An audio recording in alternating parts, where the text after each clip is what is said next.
Thought you had me? I was always one step ahead.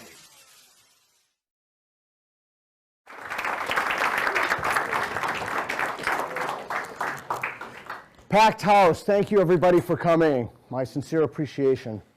All right. Thank you, Humanists of Greater Portland, for inviting me today. Special thanks and credit to my friend Matt Thornton, who couldn't be here today, who's helped me articulate many of these ideas. If you want additional content, podcasts, or what have you, you can go to philosophynews.com, where it has my podcasts and articles on faith. All right. Here's what I'll do today. First, I'll pin down and clarify the definition of faith in non-slippery, clear, and simple language. Second, I'll discuss the difference between faith and hope. And third, I'll issue a thought challenge to everyone here today. The reason I'm explicating the definition of faith is because faith comes bundled with a moral edifice. If someone says that they're a person of faith, implicit in this is that they're a good person or that they're a moral person or a decent person. This linkage of faith and morality is a potent cultural force, and we must terminate it. My talk today begins the process of divorcing faith from its current moral foundation and how we perceive faith. Currently, people of faith are viewed as good people. This is not true. They are neither good people nor bad people. Faith has nothing to do with being moral. My talk begins the process of creating a countercultural tide against the wedding of faith with morality. It will divorce faith from its current moral foundation and how we perceive faith. Previously, I've explained why faith is not a reliable process that will allow one to arrive at the truth. Because faith is an unreliable process, I've argued that one should abandon faith and replace it with reason. The lectures I've delivered have been somewhat limited in their effectiveness, however, because I think the project of helping people to lose their faith and embrace reason cannot be completed without some terminological linguistic change, and that's what I'll propose this morning. So let's begin. Part 1, pinning down the definition of faith. Christians in particular have employed slippery definitions with respect to the word faith since at least the time of Augustine. The word faith is in desperate need of being clarified. Currently, the definition that's currently used is belief without evidence, or something like this. Belief with insufficient evidence, belief on the basis of no evidence, etc. The definition I am proposing is pretending to know things you don't know. In fact, pretending to know things you don't know is nearly synonymous with the word faith. To be clear, I don't mean everything that's a case of pretending to know things you don't know is a case of faith, but all cases of faith are pretending to know things that you don't know. It's definitive of faith that these are cases of pretending. Whenever you hear the word faith, just substitute pretending to know things that you don't know, and the definition, the meaning of what faith is will become more clear. All right, let's try out our new clarification today. I'll use actual examples that the faithful repeatedly bring up in defense of faith. These are assertions frequently heard that have to do with faith. By the way, I've been doing this for so long, this occupies virtually every moment of my waking thought, and it has for the past 22 years. I can tell you for sure there are only about 10 things that somebody can tell you. Every once in a while there's a curveball, someone will throw something out at you about time machines or whatever, but they're basically only about, that happened in my talk in Eugene, there are basically only about 10 things that people can say in the defense of faith, and I'll cover 5 of those now. All right, here is the first assertion. Life has no meaning without faith. I hear this all the time. You hear this? Life has no meaning without, if I didn't have faith, my life would be meaningless.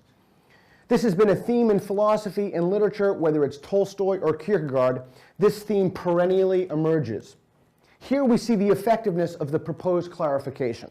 Think about the differences in these substitutions for a moment. From the old, unclarified definition, life has no meaning if you don't believe things without evidence, to the new, life has no meaning if you stop pretending to know things that you don't know. Clearly, the word faith is explicated in this way. It's not only more effective, but it perfectly captures the essence of what's inherently wrong with the statement. And it does so in a way that belief without evidence just doesn't. And again, one of the goals here today is to get people to think in these terms. Here's the second assertion. I'm absolutely positive that we have all heard people say this. I'm having a crisis of faith. I'm having a crisis of faith. When one has a crisis of faith, one is struck by the realization that one has been pretending to know things one doesn't know. This realization is often the result of being honest with oneself, and it's usually accompanied by a pang that one should stop pretending. A crisis of faith tends to be a consequence of epistemic humility. In other words, humility in terms of what one can know. By the way, if you're ever having a crisis of faith, I am the perfect person with whom you can speak. Assertion number 3. Science can't explain quantum mechanics. I'm sorry. I have to, it just, when I first wrote that down, all of these, I just kept laughing because they're just so ridiculous. Quantum mechanics is the branch of physics that deals with mathematical descriptions of subatomic particles. Renowned physicist and best-selling author Dr. Victor Stenger, who's actually in Portland today, he's going to a debate in Corvallis. He's written outstanding books about these themes. In particular, I'd recommend, for this particular slide, The Unconscious Quantum and Quantum Gods. Here, Professor Stenger puts to rest the nonsense of snake oil peddlers like Deepak Chopra. 2 days ago in my correspondence with Professor Stenger, he wrote, "Just because quantum mechanics is weird, it doesn't mean that everything that is weird is quantum mechanics." It is true.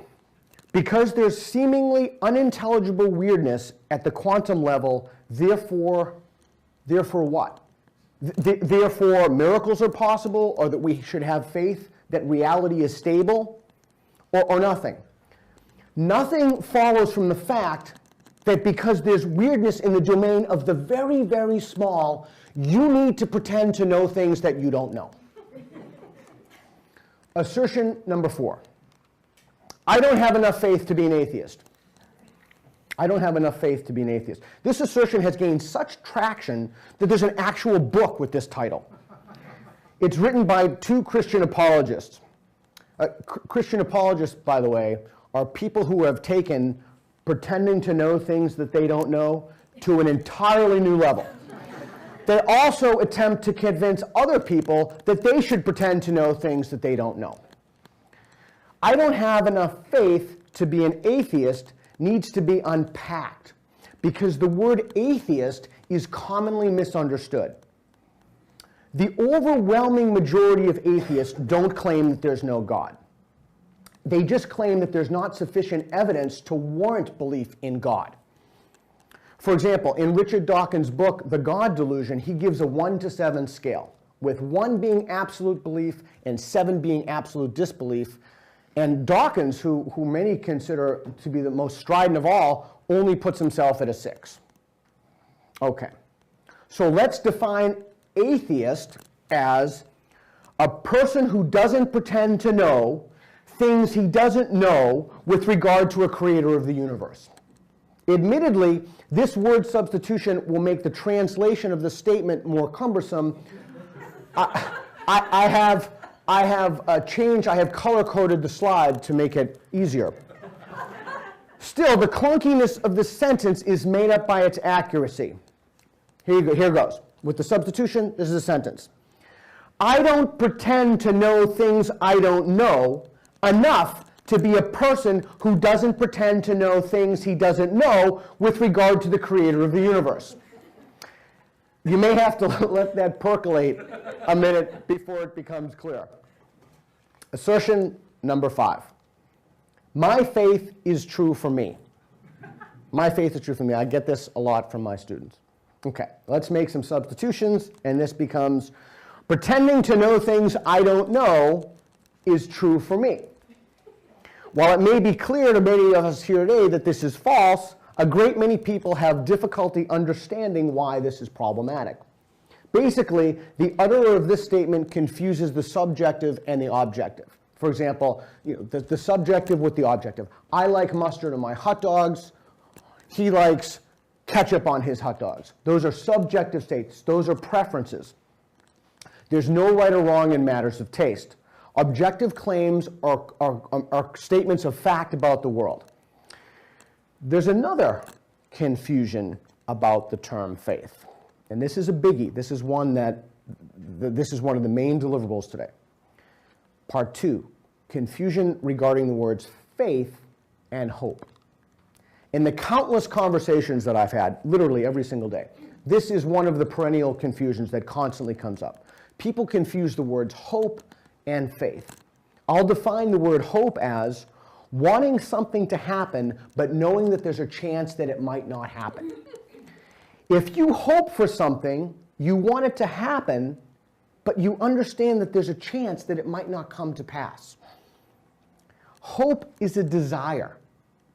Hope is not a knowledge claim. When you hope for something, you're not making a claim about the world. Anyone can hope for anything they want. Hoping for something just means that you desire it to be the case.